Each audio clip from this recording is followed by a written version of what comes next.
Hello বন্ধুরা, নতুন একটা ব্লগ নিয়ে চলে আসলাম। আমি আজকে চলে আসছি কাজী কাদের নেওয়াজ, শিক্ষাগুরুর মর্যাদা কাজী কাদের নেওয়াজের বাড়িতে। অনেক দিন ধরেই চিন্তা করছিলাম ঘুরতে যাবো, তা আজকে হঠাৎ করে ঘুরতে চলে আসলাম। কবি কাজী কাদের নেওয়াজ 1909 সালে ভারতের মুর্শিদাবাদ জেলায় জন্মগ্রহণ করলেও 3 জানুয়ারি 1983 সালে তিনি মৃত্যুবরণ করেন মাগুরা জেলার শ্রীপুর থানার মদনপুর গ্রামে। এখানেই তার সমাধিস্থল অবস্থিত। আমি আজকে চলে আসছি মাগুরা জেলার শ্রীপুর থানার মদনপুর গ্রামে। এইখানে তার একটা ভাঙ্গা অনেক পুরাতন একটা বাড়ি আছে। এইখানেই কবি তার শেষ জীবনকাল পরিচালনা করেছিল। আমি আপনাদের সাথে এই ভিডিওর মাধ্যমে তার পুরা বাড়ির একটা দৃশ্য আপনাদের সাথে শেয়ার করার চেষ্টা করব। আপনাদের যদি ভিডিওটা ভালো লাগে তাহলে অবশ্যই লাইক কমেন্ট শেয়ার করে সবাইকে দেখার সুযোগ করে দিবেন, আর নোটিফিকেশন অল করে রাখবেন যাতে এই ধরনের নতুন নতুন ব্লগ ভিডিও আপনাদের উপহার দিতে পারি, আর ভিডিও আপলোড দেওয়ার সাথে সাথে যেন আপনাদের কাছে পৌঁছে যায়।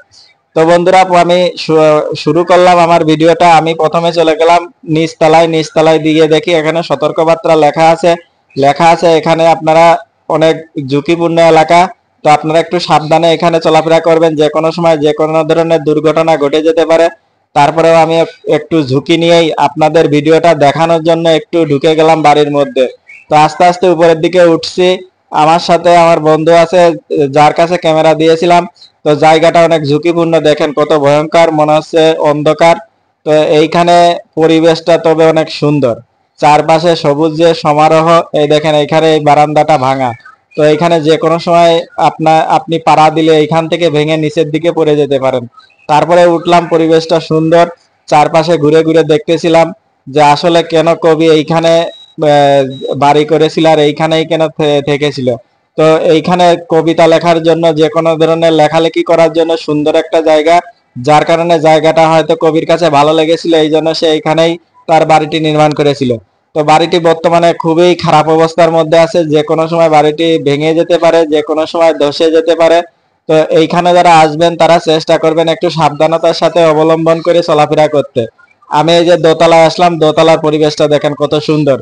এইখানে যখন বাড়িটা করেছিল, অনেক পুরাতন বাড়ি, তারপরেও দেখেন কত সুন্দর করে তৈরি করেছিল, একদম রাজকীয় বাড়ি ছিল। বাড়িটা চমৎকার। আমি এর আগে এইখানে ঢুকিনি, বাইরে থেকে অনেক বাড়ি দেখছি কিন্তু ভিতরে ঢোকা হয়নি। তো আজকে আমি ভিতরে ঢুকে আপনাদের সাথে শেয়ার করতেছি।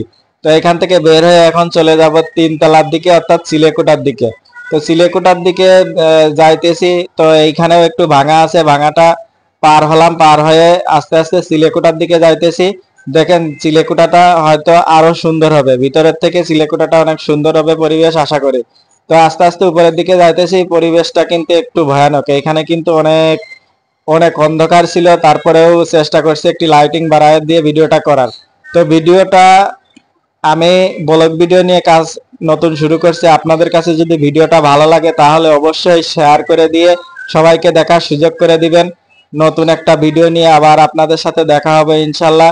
সে পর্যন্ত আপনারা আমার সাথেই থাকবেন, আর ভিডিওগুলো অবশ্যই শেয়ার করে দিবেন, নোটিফিকেশন অল করে রাখবেন, তাহলে নতুন নতুন ভিডিও আসার সাথে সাথে আপনাদের কাছে পৌঁছে যাবে ইনশাল্লাহ। আর ভিডিওটি কেমন লাগলো আপনার মন্তব্যটি এই ভিডিওর কমেন্ট বক্সে লিখে যাবেন।